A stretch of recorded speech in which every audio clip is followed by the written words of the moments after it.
tous, bienvenue dans le salon de Brigitte. Alors aujourd'hui, on va parler d'une petite fête qui a lieu début mars, qui a été créée en 1980 par un présentateur de télé, Patrick Sabatier. Et ce présentateur, avec l'aide d'une grande marque de café, a créé la fête des grands-mères. Voilà. Ce jour-là, cette occasion-là, il a fait venir la doyenne des Français qui était Jeanne Calment. Voilà, tout le monde la connaissait. Elle avait plus de 110 ans à cette époque.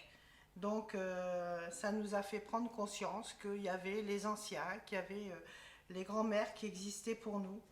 Alors, la grand-mère a souvent un rôle important, puisque c'est après la maman. Souvent, c'est elle qui nous chouchoute. On pense à la grand-mère, on pense confiture, on pense les gâteaux. Et puis, les enfants aiment bien que les grands-mères racontent leur vie, ce qui s'est passé avant, ce qu'elles ont connu, parce que voilà, mamie connaît beaucoup de choses. Alors, mais ce jour-là, il a imaginé une fleur qui serait le symbole de la fête des grands-mères. Pourquoi cette fleur-là? Parce que c'est une fleur qui pousse au printemps et en plus qui a la particularité de ne pas coûter très cher. Sachant que les enfants n'ont pas toujours beaucoup d'argent dans le porte-monnaie. Donc il avait instauré que la jonquille serait le cadeau à offrir à la grand-mère. Mais tout ça, c'est vieux, on va dire, ça remonte à loin. 1980, c'était il y a plus de 30 ans. Mais on pense toujours, qu'est-ce qu'il en reste? Maintenant, il reste une fête commerciale comme tous les autres. Les bouquets de fleurs, c'est à celui qui va payer le plus cher, qui va aller chercher le plus cher. Mais une grand-mère, elle n'a pas besoin de tout ça, elle n'a pas besoin de roses très chères, ni de roses de baccarat. Le plus beau cadeau qui existe pour la grand-mère, ça sera un petit SMS, un petit coup de téléphone, un petit seulement « je t'aime mamie », ça lui suffira beaucoup. Ou aller simplement la voir et lui faire un gros bisou et il y en aura assez. Parce que ça ne sert à rien de dépenser son argent pour dire qu'on l'aime. L'important, c'est de lui dire tant qu'elle est encore là. Voilà. Surtout, les vieux oublient tout. Ils n'oublient rien, en fait. Mais ça les touche beaucoup.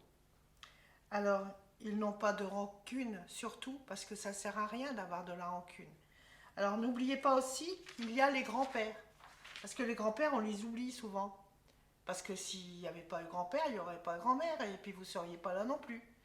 Donc, on n'oublie pas les grands-pères. Alors, j'ai appris que, depuis quelques années, les grands-pères, on les fête le premier dimanche du mois d'octobre. Voilà. Donc, pourquoi pas le même jour que les grands-mères?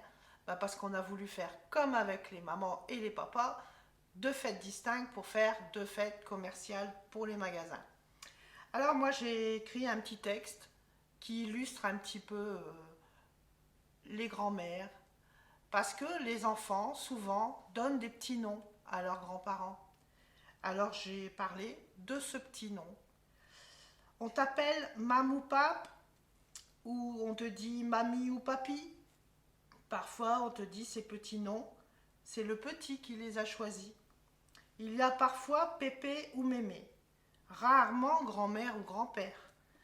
Mais ces surnoms dans leur bouche sont des perles d'amour, ces perles qui nous distinguent et qui nous font comprendre à quel point ils nous aiment.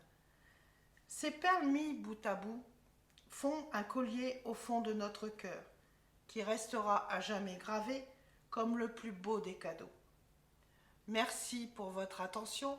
Je souhaite une bonne fête à toutes les grand-mères, que cette journée soit très belle pour vous et que vos petits-enfants aillent vous faire de gros câlins. À bientôt pour un nouveau salon de Brigitte.